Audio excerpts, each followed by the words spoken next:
Clarinet was what I learned in 4th grade. All the kids in my family learned an instrument. Um, I wanted to play saxophone, but my brother Dan was playing saxophone, and he's 5 years older.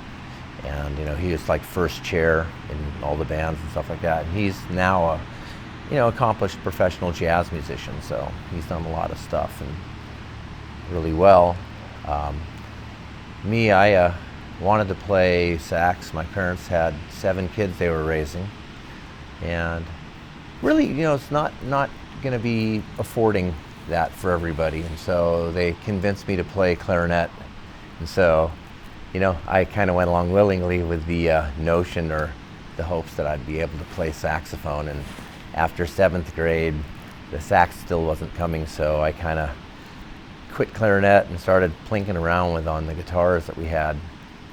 I learned a song called Seagull, and it just kind of rides on a D chord where you're walking down. So it was actually really easy to kind of do that. And that was the first song I could really master playing and singing at the same time.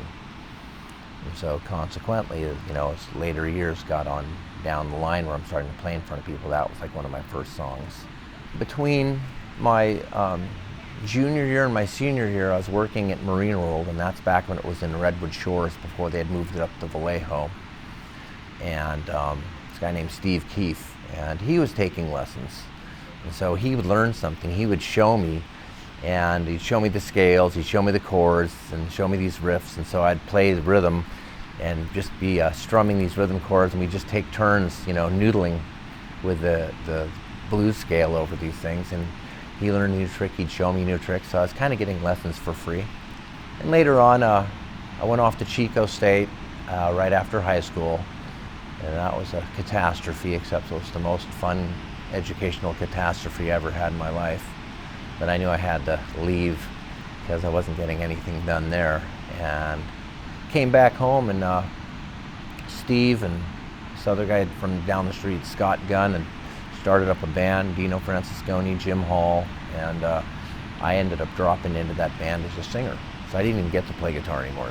That band only lasted about 6 months. So I came back, played a lot of good summer parties, and then Dino, who was a guitar player, Francisconi, moved up to the San Francisco, and he just got really good and real popular up there. And I dropped in playing bass because Jim Hall took off. Don't know if he full-on joined them, but he was kind of traveling around with the Rainbow Children, the guys, people who follow the dead and perhaps maybe bake themselves often. So I ended up being the lesser of the guitar players of all my friends. I got stuck on bass. Knew my scales and guitar, so I could do my 1-4-5s and then start doing my major runs, my pentatonic runs, and mixing up. A lot of the stuff we were doing was blues. Wasn't really singing a whole lot playing the bass because it was like trying to rub your tummy and pat your head at the same time for some people. It's very difficult, and so I was just playing the bass. I went off to Menlo College after repairing my Chico grades, and I met a guitar player there named Jason Pfeffer, and the guy was phenomenal, and he could play anything. So he had a bunch of originals, and we ended up rehearsing there Menlo, and then the spring concert came along, and we ended up being the opening act for a band called 415, which was, at the time when Journey was really popular, that was their opening band they took on tour with them. So Eric Martin Band, he was the singer for 4 and 5, and then he eventually joined Mr. Big, and he did that cover, come down on your own, leave yourself alone, the Blind Faith tune. And then I went off to Sac State. I went up there actually to play soccer, and that's where music took off for me. Got up and reconnected with one of my old San Mateo buddies who was up there, and I had joined a fraternity in Chico, TKE, and he just happened to be a member in Sacramento, and there was some good musicians that were in that fraternity, and we formed a little club, or it was already formed and I just kind of joined right into it, but it was, we called it DMC, and it was actually before Run DMC, and DMC stood for the Drunken Musicians Club. That's where we started going to open mics. Churchill's Pizza, it's not there anymore, but they serve $2 pitchers on Tuesday nights and open mic. And that propelled me forward because you're meeting different musicians and playing with different musicians, and so. I probably played that song that I was talking about, Seagull. That was one of my go-to songs. I used to play, well, I still play it, Ziggy Stardust. We'd play Cowgirl in the Sand by Neil Young, of course, accompanied with, good 5 to 7 minutes of trading around guitar solos, lengthening out the song.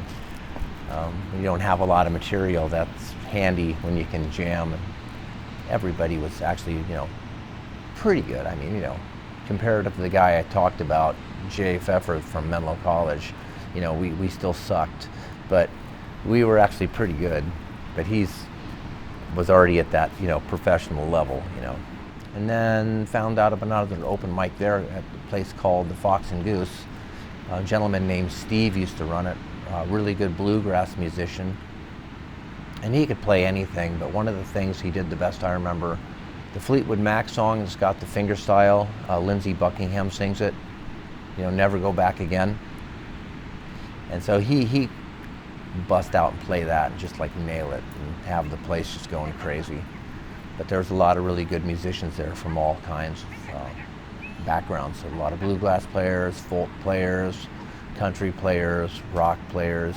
We could go in there and we could play music and strike up a song, and people take turns doing leads and stuff like that. And then, one of the players that's been around for a long time sees what you're doing. They'll give you some pointers. The Drunken Musicians Club, as it be, we ended up getting a gig. One of the members of it was working at Shakey's Pizza on J Street. Now, Shakey's Pizza on J Street in Sacramento is the first franchise pizza parlor in the United States. We didn't really make any money. They just gave us like tons of free pizza and beer. And of course, when you're going to college, that's currency in itself. And so we would play there every Thursday night. We did that for about a half a year, and we're getting along the time now where people are starting graduating and leave, and so the Drunken Musicians Club kind of disbanded, and then I met some other players, and I started doing a gig with this guy named Bill Sullivan. We formed a little group called, a duet I should say, called Standing Ovation, and we played some places around Sacramento and Rancho Cordova a little bit. And that ended up bringing us to an open mic that was at this restaurant called Jose's, Mexican restaurant right in Fair Oaks. They were running an open mic there, so we started going to that. And one of the other members, Ted Schoenfeld of the Drunken Musicians Club, fraternity brother, he and I were doing a lot of duet stuff also at the time, so he would come and play. And slowly but surely, we ended up kind of taking over. Pete and Norm kind of dropped off the open mic, so I kind of helped Jeff run it. And there were some patrons there that would come and see us, and there was some drummer would come in, and so I started bringing a bass guitar down, so we'd make a backing band. So kind of like over at the Poorhouse here in Oceanside, you get all your acoustic musicians, and then you got your electric players at the end, and some really good guitar players would come in, singers, and we'd end up backing them up. And as that happened, one of the patrons was throwing a big old backyard party, and so hired us. And so we put kind of the band together of the backing band at the open mic and a couple select players, and learned enough songs to do like a 3-set gig. And thus the band The Stage Hogs was formed. The Stage Hogs was not really a formal name for a band. That was just what we called ourselves, like, the backing band for the open mic. We called ourselves the Stage Hogs because we were on there all the time. We were on stage all the time, so we were the Stage Hogs. Jeff's dad, who Bob Martinez, who owns the restaurant, wanted to start doing music there on weekends. And so we had about 2 weeks to get it together, and we learned like a bunch of Beatles songs and just really quick, easy blues tunes to throw in there, swing tunes, and we pulled it off 2 weeks later, or a week later actually, from that point, rehearsing. And then like as we were doing that gig, another drummer came in and saw us, and the guy we had, Brett, had a little control problem with his drinking behavior and his ability to play once his behaviors kicked in. So Mike Nekrasoff came in and offered up his services to play drums, so we went out and auditioned him, and he had a studio back behind McClellan Air Base in Sacramento. It's right behind the runways. And so we went back, and that's kind of where we put together the newest rendition of the band. Things got tight practicing at a studio. We were playing at Jose's Friday, Saturday, every 2 weeks, and we started getting other gigs, picked up an agent, and he got us playing all these weird little places, like down in Lodi in the back of these farm fields and these weird roadhouses and stuff, but they were great paying gigs, and they were great gigs.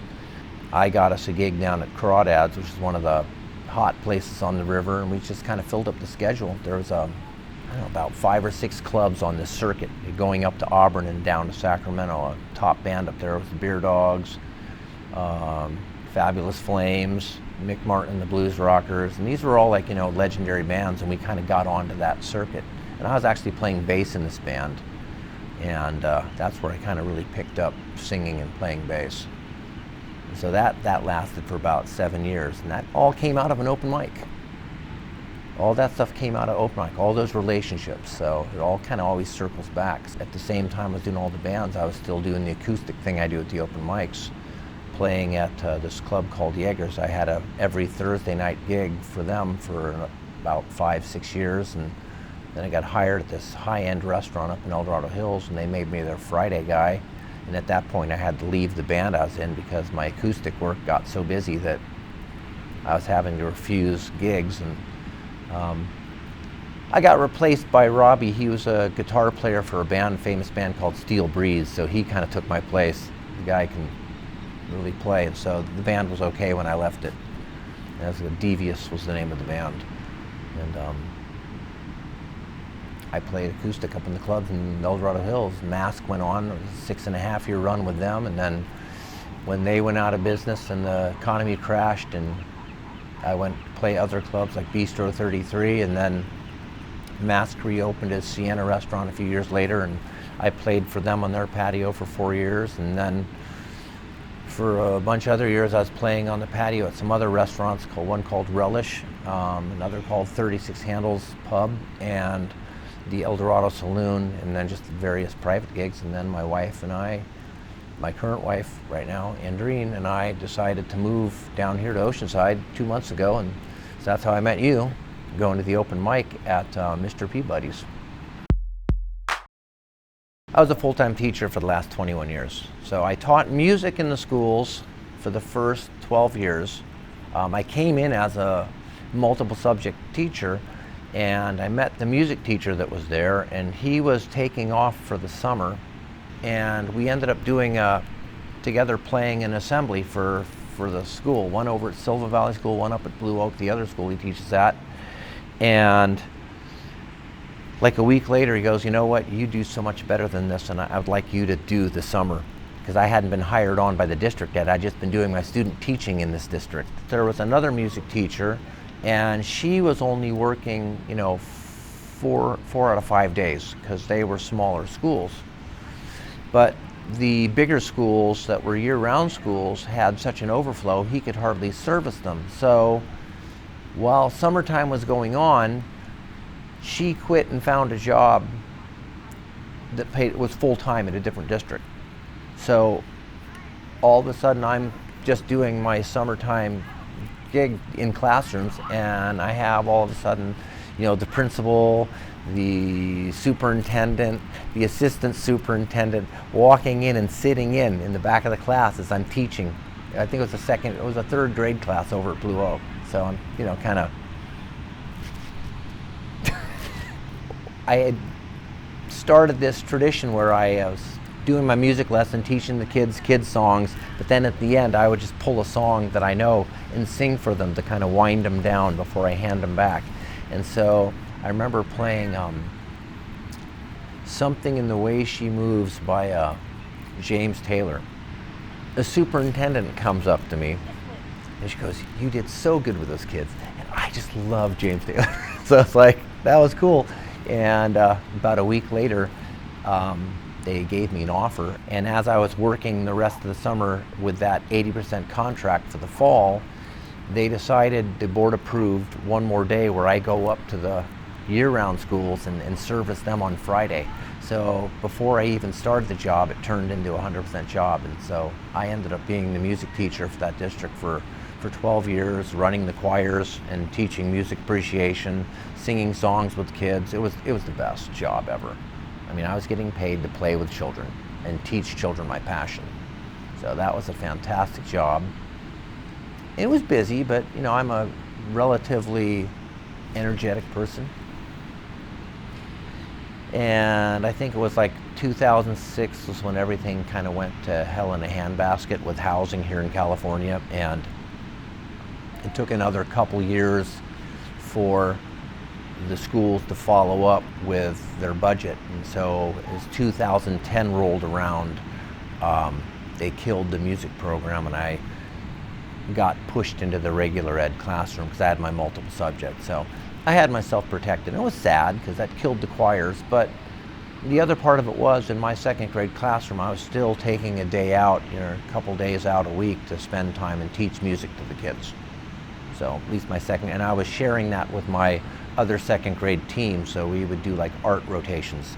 My kids would go off for an afternoon and do art in Mrs. Vossen's class while I took her class and did music with them. So we kind of had that still going, at least in the second grade up at Buckeye School where I was at in Shingle Springs. Neil Young was one of my really big ones. My brother Dan gave me the album After the Gold Rush. That was another one of the early songs. I couldn't really perform it, but I loved playing along with it. Tell Me Why. So, sailing large ships through broken harbors, out in the waves in the night. It's got a nice little pick to it, and the pick is kind of complicated, so at my skill level, I wasn't able to kind of maintain that vocal and play it. But it's one of my very favorite songs, and like Southern Man is on that album too, and Only Love Can Break Your Heart. So that really inspired me, and I was always into albums. I mean, even before I was playing an instrument, I remember my brother Chris and I playing like Beatles albums and Stones and Badfinger and a lot of this rock and roll stuff. Like I had the Who, Who's Next. I just loved, you know, Behind Blue Eyes, and so I got that album for Christmas one year. We didn't have guitars. There were guitars, but they, you know, didn't have strings on them. But we would just grab like tennis rackets and like pretend we're playing guitar and jump around the room, cranking up the stereo, and Mom would peek her head in and think we're probably, you know, batshit crazy. I've got all my stuff written, just having trouble remembering what the name it was. I used to play it back then too, back in the 1980s. I think it's The Reasons We're Here For. As time goes on, I'm wandering blindly. Gotta keep searching till I find me. Keep on searching till I find the reason I'm here for. You know, just, it was a cool little tune. I got to revisit it because I think it could. There's enough there to like do something with it. I didn't do anything with it during the songwriting phase while I was with the band Something Else. I had another song that was co-written from one of my fraternity brothers called Second String, and I've got to resurrect that one too. It's a really, really good song. It's got a real good hook in it. Wrote a song. I called it Wholehearted, but the hook's not even wholehearted. It's basically left me a hole where my heart used to be. And so I just kind of renamed the song Heart on a String. Baby, you've got my heart on a string. You're walking away, you're taking everything. Nothing without you, baby, can't you see? Because you left me a hole where my heart used to be. And it's got this kind of funk too. It's like a funk blues. Wrote a song called It's Over. It was kind of about a friend of mine who basically was with this girl, and you know, for the last year, everyone can see that the relationship's dead but him. I wrote the song for him because he was going through a lot of pain and stuff, and he was just agonizing over this. And I wrote the song. It just came to me. It's like the lines were all just kind of talking about what he was going through, and it was very general because it's like, I've been through that, you've been through that, everyone's been through that relationship where, you know, it's dead, but no one wants to be the bad guy to initiate the dissolution thereof. Oh, you broke up with me, it's your fault. Well, that's not really how that works. And so I kind of articulated that in song, and then that song really seems to carry well. I just recorded it over at a studio. There's a Jonathan Jones has got this little studio up up off of Mesa Drive here. And I went over to his house about a week and a half ago and just re-recorded it, me and the guitar, and he did a real good job with it. But experience, the heart, they can come from anything. What was that song? It's the DJ did it, and it's he does it in his radio voice, and it's basically he just overheard a conversation of this girl on her phone, and so he basically turned the whole thing into a song. Mark Knopfler was in like an TV appliance store, and there's videos playing, and he's overhears the guys in the back, we got to move these refrigerators, we got to move these color TVs, look at that guy, there's money for nothing, chicks for free. That was all over, overheard conversations. So, music can come from anywhere, and it can come from heartache, it can come from joy, elation, it can come from mundane days. And look at Jack Johnson. He writes from a real fun, happy place, and sometimes it's not happy, and he makes it almost like it's a happy song. Sitting, Wishing, Waiting, that song itself, it's just like, talks about how she's just kind of ignoring him, and that same with that other song, seems to me that maybe pretty much always means no. But it's a fun little song. But yet it's, when you take the content, it's not really happy. He's getting blown off by this girl, and I can't wait to start writing again. It's a muscle I got to get back in and start reusing that muscle again. Now I've got the time, I'm settled in, done moving, so I've got time on my hands now. I've got control of the household, and we're all settled in here and ready to do new things. Maybe some of them actually are creating. Maybe they've gotten to music and movie producing and stuff like that, where they're producing soundtracks or jingles and things like that, and you don't hear their name, but unwittingly you're hearing their music. And so there's a lot of that happens. Skylar Gray, who used to be Holly Brooks, she's one of those that she didn't become very well known, but if you heard her voice and some of the stuff she's written, she's been covered by really great people. And she's also done a lot of work in like movies and making soundtracks. I think Duncan Sheik, he had that hit Barely Breathing, and then he did the song Wishful Thinking for the movie Wishful Thinking. And I think he's gotten involved possibly also in like maybe Broadway kind of writing stuff, I'm not sure, but I know that he's gone to the acting part. He's not acting himself, but he does a lot of music accompaniment that goes along with screenplay. So some of them go and find different jobs, and some of them just that's all they had in them. They had a great hit, they had experience, and all of a sudden they got tons of wealth and money, and they're so happy, they're no longer struggling in their life, and they just can't find that gut feeling that helps them write, that suffering, That's Beethoven, he suffered his whole life, and he wrote some insane stuff. On the other hand, Mozart, he didn't suffer. He was a pretty happy guy. Sure, things were tight from time to time, but he had love and his wife and his kids, and he was a happy guy. If I really want to do something and try and move the crowd, I think I do pretty well with Space Oddity, David Bowie, or in a different vein, Drops of Jupiter, Train. If my crowd's like a really hard crowd where they look like they want something, they can sink their teeth into, I'll play Plush by Stone Temple Pilots. And if they're like a really laid back crowd and they're taking it easy, then I might just do Jack Johnson's version of the Sublime tune, Bad Fish DJ.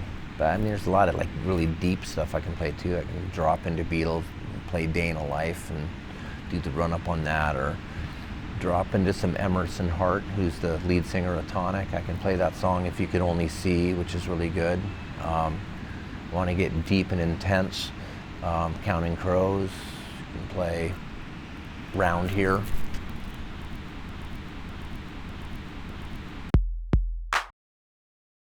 It's Over. It's Over is my most well-developed song that I sing. I wrote a couple that my lead singer in the band Something Else, my ex-wife, Kathy Miracle, sang and did a great job with. And I'm going to definitely work on those ones and work those up with my voice. Because I did originally write them singing, but I just have to change some of the lyrics coming from a male perspective instead of a female perspective.